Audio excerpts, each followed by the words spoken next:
It must have been a lot of fun getting the gang back together, right? I mean, what was it like?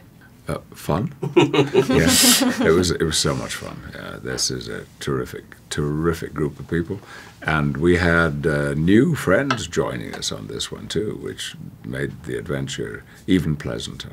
I mean, after The Last Stand, did you think that there'd be another opportunity for you to do one of these? And were you hoping for one? No, yeah, I guess I probably should have thought that, yeah, but I never really did. And of course, and I was so thrilled to be back. I loved being a part of the last one and loved getting to play Kitty, and I was just so excited to play her sort of older and in this more intense time, and to be back working with just not only the most talented, but just also the most wonderful, wonderful people. So it's just every day you wake up and go to work, and it's fun. I mean, when you were making the first one, I'm sure you had an idea that it was going to be successful, but could you have imagined that 15 years down the line you'd still be making these ones?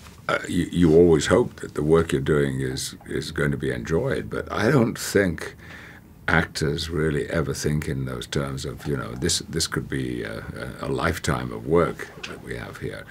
People I've spoken to who have been in similar things often say, no, we were just doing the best we could, and everybody liked it.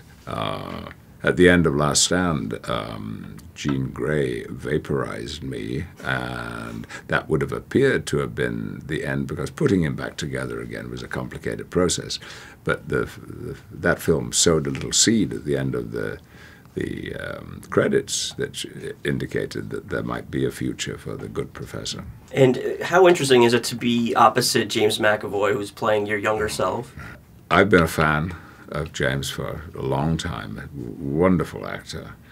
I never met him until around about the time that they released First Class, and then we had this one quite brief, but I think really quite potent scene together, which happened to be James's first day on the movie and my last day on the movie. So it worked out perfectly in that sense, and it was really rather an intense experience. How do you play a scene with yourself, how you were 40 years ago, 30 years ago? I watch it, and I'm convinced by it. It's very interesting for me watching the movie only 3 days ago. I watched James's work, and increasingly as the movie went on, I saw myself in what he was doing.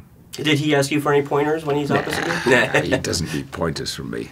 Ellen, what do you think this is such an enduring franchise. What do you think the overall appeal is it for its fans? Well, I think, despite just the sort of fantasy and just the spectacle and the excitement of the, sort of the extremity of all the circumstance, I think the story is so deeply human and so deeply moving, and I feel like everyone has to relate to, feeling different and feeling isolated to a certain degree because of that, and, all the time, or certain moments of their life. And I think there's just something that, I relate to, and I would assume most people do. So that to me is what has such longevity.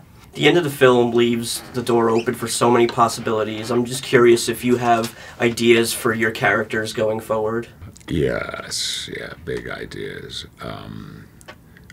Mostly concerning Mystique and Xavier. There is a huge story there to be told that hasn't yet been told. And we find a moment or two here and there for Wolverine, I guess. You have to. Sure. And Ellen would feature in it, of course, in a big way, too.